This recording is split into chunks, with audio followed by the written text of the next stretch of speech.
Welcome to Season 4 of the Willing Equine Podcast, the podcast where we chat about all things horses and being the best horse people we can be for our horses. My name is Adele Shaw. I'm a certified behavior consultant, and my passion is for creating positive relationships between horses and people.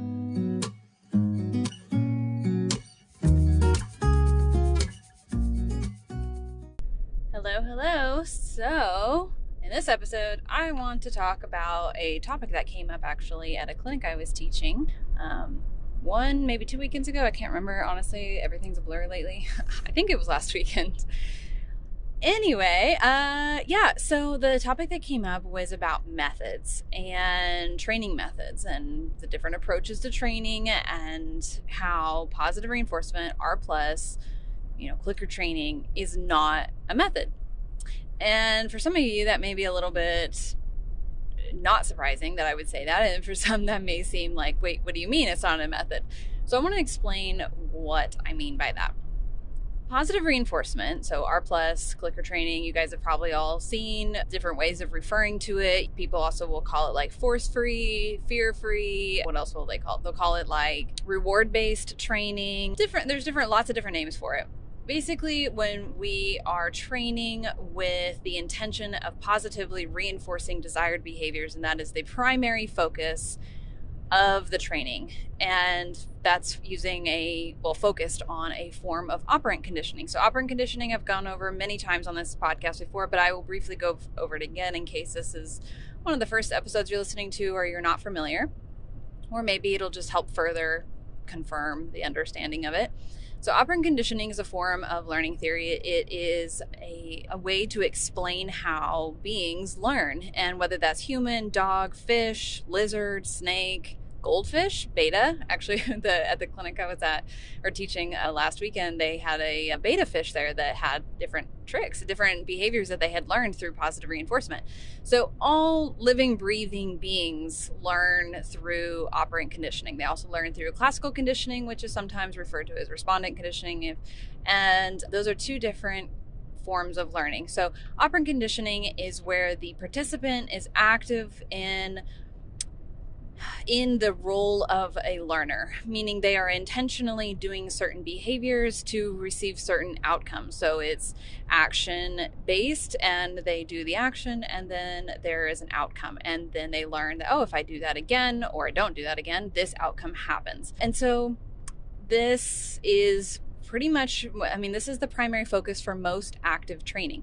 Now, the other part of active training, regardless of the method, regardless of the approach, the other form is also the classical conditioning, which is a more passive role for the learner, meaning that they're not intentionally doing anything. It's more the process of creating associations. So that's kind of the easiest way to refer to it. This relates back to like Pavlov's dogs, where they heard the bell and then food arrived. They heard the bell, then food arrived. Then they heard the bell and then food arrived. And eventually started salivating when they heard the bell because they knew that food was coming after. But they didn't actually do anything to get the bell to ring. The bell just rung, and then they started salivating, and then the food arrived. This happens all throughout life as well with us. So that's classical conditioning. That's more of a passive role, but you're still learning, you're creating associations. And then there's the operant conditioning, which is an active role for the learner. They are doing a behavior, and then a certain outcome happens. And there are 4 main areas of operant conditioning. There's positive reinforcement, negative reinforcement, positive punishment, and negative punishment. All forms of these are happening throughout every day, all day, for every being on the planet. We are experiencing all of these things at different times throughout the day, in different variations and in different intensities throughout our entire existence, from the moment we become into existence until we are no longer existent. And they are all natural and they are all normal. However, so actually before I go into talking more about methods, let's talk about the individual ones. So positive reinforcement is the application of an imperative or something desirable or pleasant following a behavior, even if it's not desired, following behavior that reinforces that behavior. So it means that it's rewarding it essentially, and it's going to be more likely to happen again in the future because we are reinforcing. So we're creating more of it. We are saying, yes, we want more of that. Keep doing that. We are encouraging more of it. And it's positive as in like the mathematical type positive versus like the negative, which is also, it's equation based. So positive meaning additional or adding. And then we can go into the negative stuff, which is the subtraction. So think of it as addition and subtraction. So it's additional reinforcement. So additional reinforcement is positive reinforcement. A good example of this is if your horse, lifts up their upper lip, like a smile, like people train this all the time. The horse does like a smile, and then you give them a cookie. They are going to be more likely to smile in the future because it results in a cookie. If, however, every time they smiled, you smacked them, that would be a form of positive punishment. So the addition of a punisher, which will decrease the behavior if it's applied correctly. So they smiled, they received something unpleasant, aversive, and this would be positive punishment. More commonly, something like a situation like that in the horse world would show up, like your horse bites you and you smack them. The idea there is that we should decrease the biting behavior because every time they bite, something unpleasant happens. They would, in theory, learn that biting results in something unpleasant. We shouldn't do that anymore. That's positive punishment. So again, addition of something. So it's an addition of an appetitive or something desirable, pleasant, that's positive reinforcement, or the addition of something aversive or unpleasant, that's positive punishment. Sorry, the first one's positive reinforcement. The second one's positive punishment. Then we go into the negative, so the removal, the subtraction part of things. So we got negative reinforcement and negative punishment. Negative reinforcement is where the removal of something unpleasant or aversive actually creates more of the behavior. So we're taking away, this one's kind of confusing actually, because we're taking away something that is slightly uncomfortable. It could just be annoying even. Like it doesn't have to be this big overt uncomfortable thing. It could just be a little bit like, ugh, I don't really like that. Like a little bit annoying or a little bit unpleasant.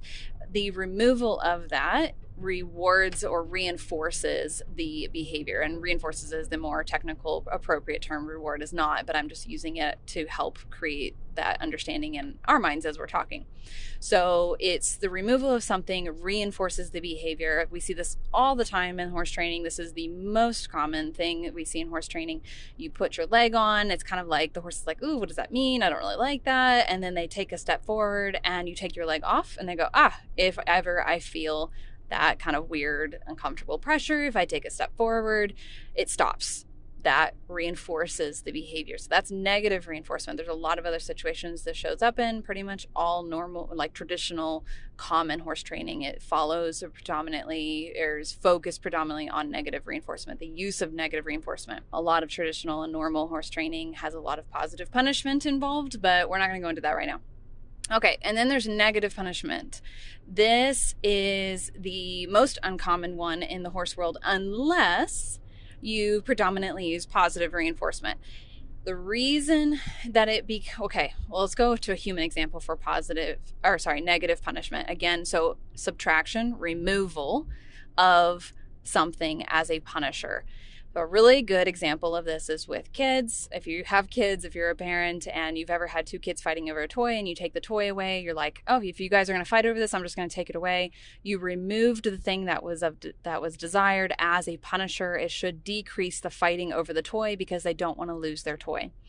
So we don't really see this a lot in normal horse training because I'm not going to get into the nuances of it, but because most of our horse training traditionally has been based on negative reinforcement, the removal of the aversive is a reinforcer, not a punisher. However, when we train with positive reinforcement, if we have a reinforcer, we have something that the horse wants, we have the food on us, all of that.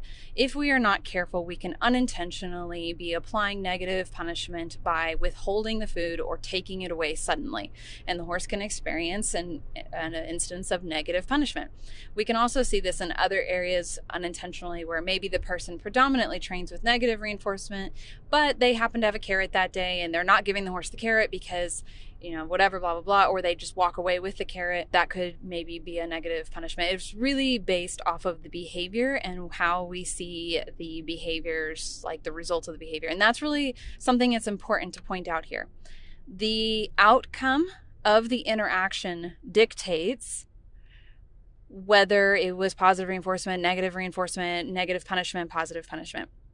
We can't just say because we were using food or because we scratched our horse or because whatever, that this is automatically what was happening. The learner tells us what they experienced in that interaction, what they learned, or what they were reinforced for, or what they were punished for. So we have to take really good data. We have to watch the horse. We have to learn the individual, and we have to be intentional with what we're doing. We can't just walk around saying just because I am giving my horse cookies every once in a while, that I'm using positive reinforcement. That is not necessarily true. I'm not saying it's not true in many cases, but it's not 100% true all the time. It's more about the outcome and what the learner tells us is happening. And just because we say something is punishing doesn't mean it actually is. We have to watch the behavior. Does the behavior decrease or does it increase? And that's really important information. Okay, so that's like a crash course on operant conditioning. Operant conditioning can get very nuanced. It can get very individually specific. It can look like a lot of different things. There's a lot of different examples. There's a lot of different areas that it can get a little bit blurry or cloudy. And that's like a whole webinar worth of information there. And I am happy to refer people to that type of information. If you are interested in diving deeper into behavior analysis and understanding operant and classical conditioning at a much deeper level, I am happy to refer you to that information. Just feel free to email me or reach out to me. Okay, so moving on to my core topic for today was about methods. So now that I've explained operant conditioning and what positive reinforcement is, and also what negative reinforcement is, we need to kind of zoom in. So each of those areas, or even zoom, I don't know if it would be zooming in or zooming out, it doesn't really matter. Okay, so we need to sidestep. We need to come over here and look at something else. I'm visualizing, stepping to the side and looking at it from a different angle. When a trainer is working with a horse, they are going to use different forms of operant conditioning in different ways based on the situation and the individual learners, whether that's the human learners or the horse in this case. There is not just one way to use operant conditioning. Like I said, it's happening all the time, and it is happening in so many different ways. Something as simple as you walk into your house and it's really hot in there and you walk over to your thermostat and turn it down, and then now you're not as hot anymore. Potentially negative reinforcement. There is so many different scenarios that are just constantly, it's never not happening. You're always experiencing operant conditioning and classical conditioning, just because our brain is always taking in information and it is always adapting and learning and storing data and just constantly learning. And so are our horses.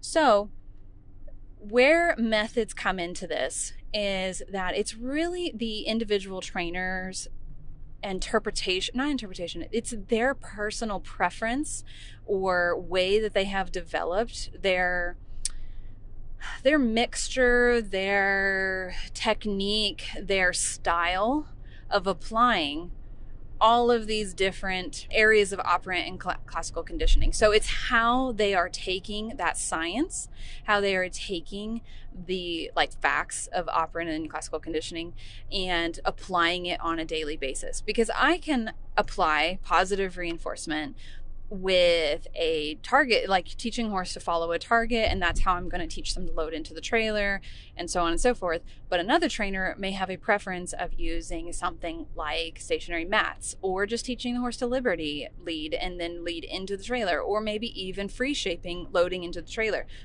There's at least, right off the top of my head, at least 10 different ways to teach a horse to load into a trailer using primarily a positive reinforcement approach, meaning that we are focusing on that area of operant conditioning, and then it just so happens that simultaneously we're using classical conditioning because we're automatically creating associations with the experience regardless of if we want to or not. So by pure nature of constantly and frequently offering my horse something that they desire in the presence of the trailer, I am classically conditioning their association with the trailer to be something enjoyable. So maybe previously they had a negative association with the trailer, but now I'm like clicking, feeding, or I'm just giving them food in the trailer or whatever it is. They're going to come to associate the trailer with something good, and they're going to develop a new association with the trailer that is a nice one, and they'll be more likely to engage with it and load into the trailer and all that. That is, of course, assuming that I do my job right. And so classical conditioning is always happening. We can't get around it. It's just happening. It's like it's a program running in the background, right? It's just there and it's happening. And so is operant conditioning. But when we're actively training, when we're in a structured training session, we're usually focusing predominantly on forms of operant conditioning. Are we reinforcing this behavior or punishing this behavior? How are we reinforcing this behavior? Are we using an effective approach to reinforcing this behavior? Are we taking a good path forward towards that? Is the horse understanding what we're asking? Because we could be sitting here and trying to get the horse to follow a target into the trailer, and we're thinking, we're using positive reinforcement, but if the horse doesn't understand following the target or finds the target aversive, maybe because they have negative associations with whips in the past and it kind of looks like a whip, what is actually happening there? And so as a trainer, it's our job to break all of this apart and read our learners and create an approach that is ideal for our learners, and then make it effective, make it ethical, and apply that. And this is where methods come from. Methods are the trainer's individual preferences and learning history at play. It is, when I have kind of my method of applying my training, which is predominantly focused on using positive reinforcement. That is the primary focus of how I teach and what I do. That isn't to say that other forms of operant conditioning don't sneak in here and there. Of course they do, because it's impossible for them not to.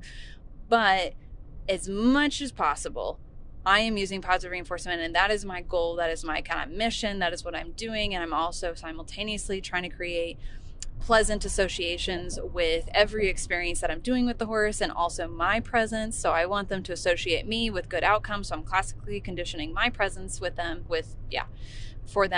But when I go and create a shaping plan for the behavior, I am drawing from my learning history, my experiences that tell me that this approach has worked really, really well in the past for this type of case, and this is my preferred way of doing this behavior, and these are the steps to get there. And that's kind of my quote method to teaching horse to trailer.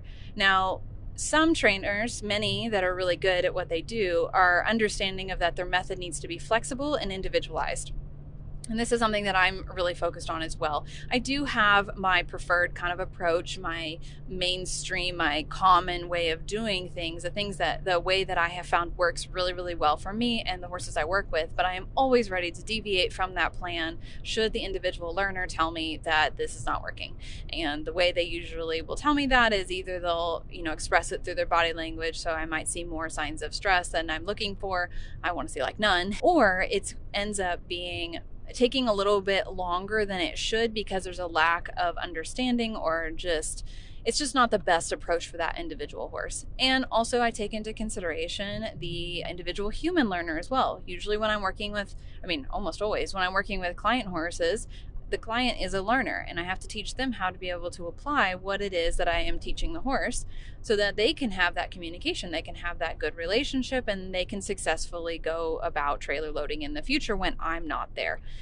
So my method becomes very tailored to the individual, but I still do have my general approach. How I introduce clicker training to horses is I have my preferences, and how I introduce the trailer, I have my preferences, and then a lot of my colleagues have their own preferences. And so, but they're still using a predominantly positive reinforcement focused approach. That is their goal as well. They have similar ideas and goals in mind when working with their client horses. They're following Lima and the humane hierarchy, and they want to, do it as force-free as possible and focus on positive reinforcement. That doesn't change. What changes is how they are applying it to that individual horse and to that individual client, student, human learner, based off of their own preferences and how they like to teach and what works for them and what also seems to work for their clientele. So this is where the methods arise. And methods have gotten a bit of a bad name because they get too like stuck. They get too stuck in their ways. Trainers that have developed a lot of times these really kind of big name methods, I'm sure you can think of a few off the top of your head. I have a few that come to mind. They get a little bit of a bad name because they seem to be very much like, this is step 1, step 2, step 3, and if it's not working for you, then something's wrong with you. And I do not agree with that. I don't think that's always the intention when these methods are originally created, quote, methods are originally created, but I think they can easily become that just because the sheer quantity of students that they're working with. It's really hard to tailor the method to so many different students, and it's just by nature of how it works out. It's just really hard to do. So I don't think it's always done with, it's not malicious is what I'm trying to say. It is just because of the kind of the nature of the beast. It's become a really big program, and that it's okay if it doesn't work for you. It's okay if that particular approach doesn't seem to be the most ideal for you guys. That's where I think methods, though, have gotten a really bad name. But I don't think that I think all trainers have a kind of method. It's maybe a flexible method. It's maybe an individually tailored method. That's where I think it should remain. I think you can have a common, like most practiced way of doing things. But then I think we should be quick as trainers, as instructors, as coaches to alter our preferences to meet the needs of our learners, whether it's the horse or the student or the client. I think it's really, really important to remember that every individual is just that. They are an individual and they have a different learning history. There's no such thing as two horses of the same learning history. They're going to have their differences and they need to learn slightly different. That doesn't mean that positive reinforcement doesn't work for all horses. Of course it does. It's a form of operant conditioning. All horses learn through all forms of operant conditioning. It just by nature of what it is impossible for it not to work. If, however, the way you are applying it is not working, that is very possible. It is very possible for the way that you are applying it to not be the most effective or best option for you and your horse. That is 100% possible. Just the same as with negative reinforcement and forms of punishment as well. I firmly believe in steering as far away from punishers as possible. I do not think that they have a place in a structured training program, except for under extreme circumstances.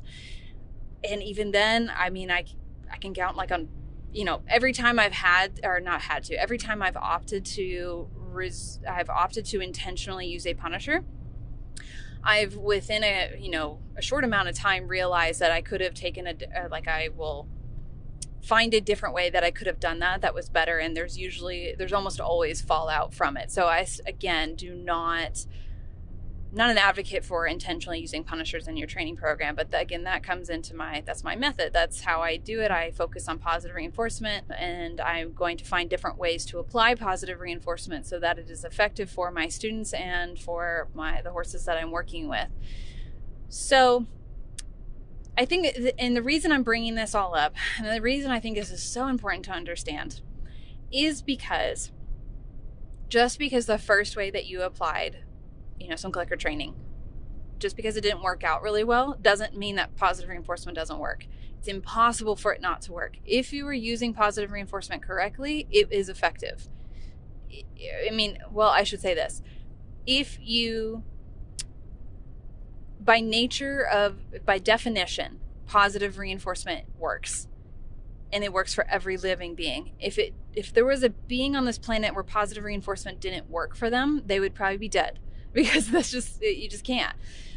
How we apply it, though, may need to change, or the individual. What we may need to tailor for them is, we may have to find something that works. We may have to try a few different ways until we get something that works for that individual horse and that individual student and / client. That is absolutely a thing, and this is where methods are really important and teaching styles are really important. So just because a student, tries it with another trainer and it didn't work out all that well, or maybe they got part of the way but they were still having some frustrations, and I would encourage them then to go to a different instructor and see if maybe the teaching style is more effective for them. Like maybe they can actually absorb the information better from a different teaching style, or maybe the horse needs a slightly different technique with applying positive reinforcement. That's absolutely a thing, and we can do that, and there's nothing wrong with doing that. And this is where we are in need of and this is also why I have my professional mentorship program, and why I am a very big advocate of supporting other professionals that are using positive reinforcement in our industry, because it is important to recognize that not everybody is going to be, I'm not going to be everybody's ideal teacher. It's just not going to happen. Just like, there's other areas of my life where I've gone and tried to learn it from one person and I'm just like, man, that just did not click. I don't understand. And then I go and learn it from a different instructor and it clicks that time. And the same thing happens for this type of stuff, for horse training, for learning how to be a good horse trainer and caregiver and handler and all of that. You're going to potentially need to look around a little bit until you find your ideal teacher, your ideal coach, and that is very normal. And then that's part of the method, though. How I teach caters to a certain type of client, and I have a certain teaching style, and I work with a certain type of horse typically. That doesn't mean that positive reinforcement, it doesn't mean that positive reinforcement doesn't work if somebody realizes that maybe I'm not their ideal teacher.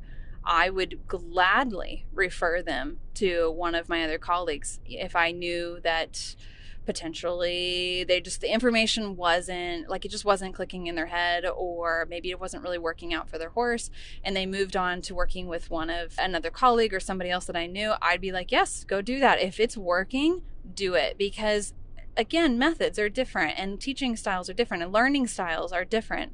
And so it's really important that we start developing this diversity within the clicker training, positive reinforcement, force free, all of that community and training, because there are so many different types of students out there that need different approaches, need different teaching styles. It is really, really important.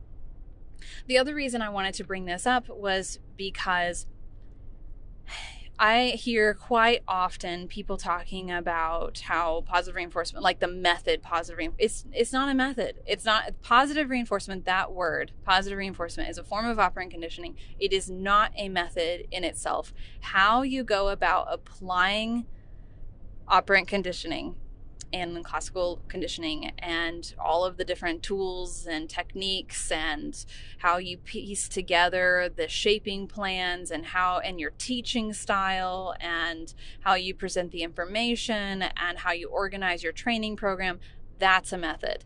And methods are not bad. I do encourage trainers and instructors and coaches to be flexible in their methods and to realize that they need to continue learning and continue adopting new techniques and adding more tools to their toolkit and expanding their knowledge and expanding their experience and being willing to adapt and support their clients and their learners in the way that they need as best as they can, and not getting too strict and too stuck in one way of doing things. That is super important, I think, for ethical training and a training that is not ego driven, and building your training programs and all that in a way that supports the horse and supports the clients as best as you can.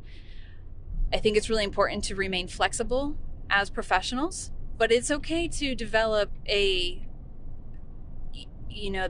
structure of a, quote, method for consistency's sake. And I actually think this is really important to talk about as well, is that sometimes methods are really helpful because they help you stay consistent with your type of training and creating a program that is that your students can follow, that your learners can follow, and it's not all over the place. And like one day you're doing this and the next day you're doing that. I have definitely found, since I have started to get better about establishing my kind of approach, my common path forward, my quote method, that I am much more structured in my training and much more consistent. And this has helped my learners tremendously, especially since my like ADHD wants to run wild with me. And I'm like, let's try this today and let's try that today. That does not help my learners. They're like, wait, which one's the right way? And I'm like, well, technically they all are. That's not helpful, unfortunately. As much as my brain wants to do that and it's fun for me and I get really excited like trying new things and I find that really reinforcing, it's not helpful when I'm coaching. That isn't to say that sometimes I won't strategically switch things up. Absolutely I will, but doing it on a day-to-day basis is not fun for anybody, well, except for maybe me. Although later on it will become frustrating because my horses will start to get frustrated, or my clients' horses, and then I start to get frustrated. I'm like, why isn't this working? I'm like, oh, because I've been inconsistent. So having consistency can be brought about through the development of a loose method or a flexible method, you could call it that. And creating my foundation course was really helpful in this because it helped me establish at least the base, the core of my program that I go through with all of my horses and my clients' horses and my students. Again, it's a flexible core, a flexible base, meaning that sometimes I have people go through my foundation course and we realize that the target is not going to be an ideal behavior for this horse at this time. So let's set that one aside and let's work on these other behaviors and then proceed forward with like cooperative care or something like that. Or maybe something else happens, such as, I almost always start in protected contact, but actually this recently happened where we realized that this horse had a deep fear of people reaching their hands through the fence. And so protected contact wasn't going to be an ideal place to start. So again, flexibility in the method. We switched outside of protected contact. Or in whatever, anyway, we worked with the horse without the fence barrier between us. This was after we had tried feeding from a food bucket first to see if that would help, and it didn't help as much as we wanted it to. So we switched to not having the fence barrier. We had like a temporary solution. If I felt like the student really needed it, we could set up like a jump with, across like two jump standards with a pole between it. It looked different enough from a fence that the horse did much better with it, but it wasn't, or it could have done much better. I don't even think we ended up doing that. But if it became a situation where we really need the protected contact, we had that as an option. But we went through the foundation behaviors without the protected contact, and that was just better for that horse. And that's okay. Does it follow my quote method? No, not really, but it's okay because it worked out for them and it was ideal for them and they are successful in it and they feel empowered to continue going forward. And there was really no point in pressuring that issue at this time. Now, I would like this horse to become less fearful of having hands go through the fence, but it wasn't the right time to introduce that. So this is what I'm talking about as far as flexibility within the method. It's okay to change things up and to, customize to the individual learners. That is really important as a good trainer to be able to do.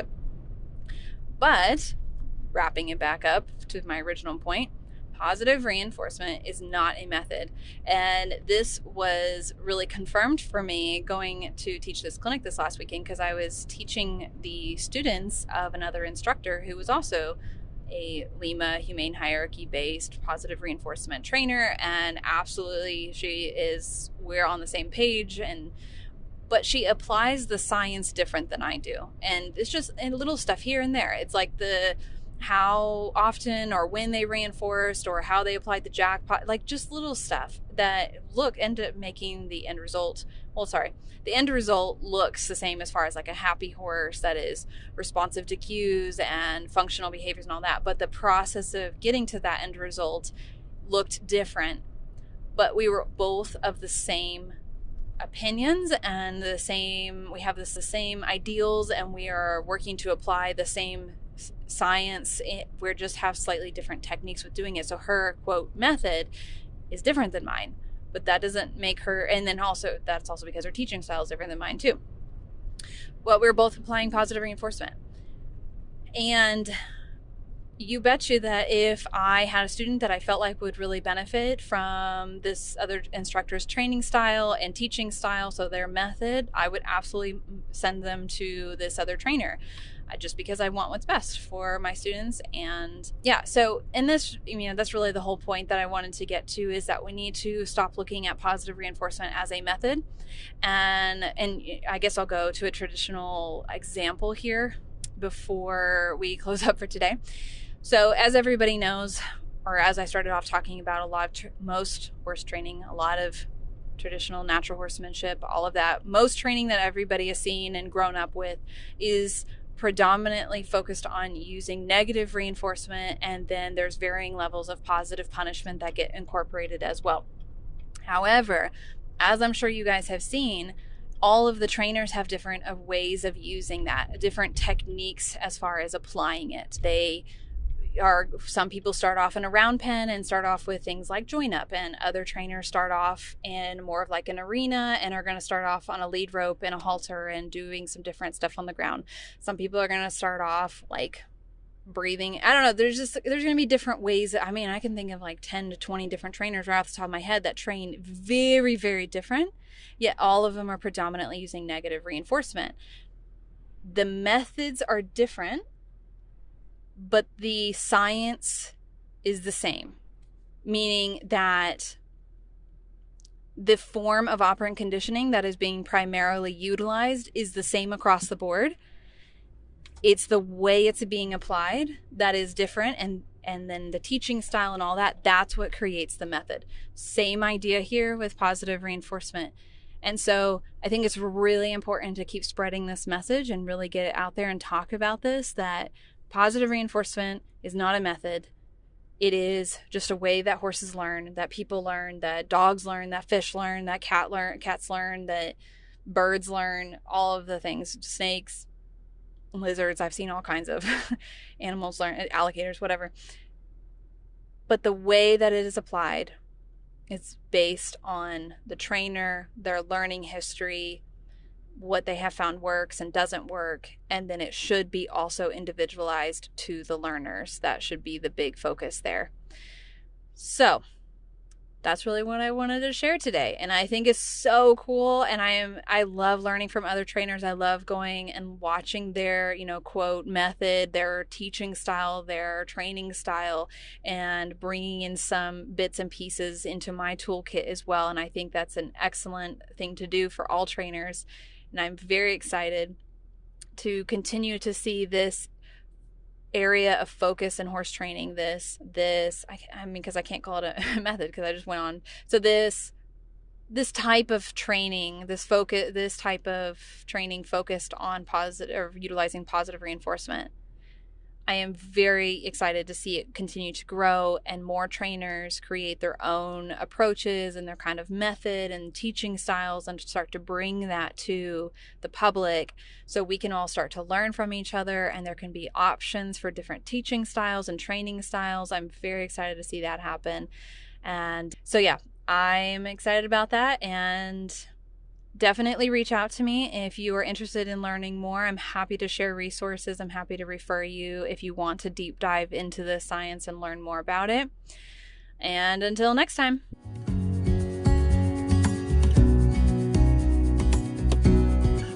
Thanks so much for listening. If you enjoyed this podcast episode, I would love if you left us a review on wherever you listen to your podcasts. If you'd like to learn more, head to our website, thewillingequine.com, where you'll find a bunch of links to our different social media platforms. We have Instagram, TikTok, YouTube, Facebook, pretty much everything. We also have our blog, our training services, and the TWE Academy, where you can enroll in the foundation course that opens a few times a year. Thanks so much for listening, and I look forward to chatting with you in the next episode.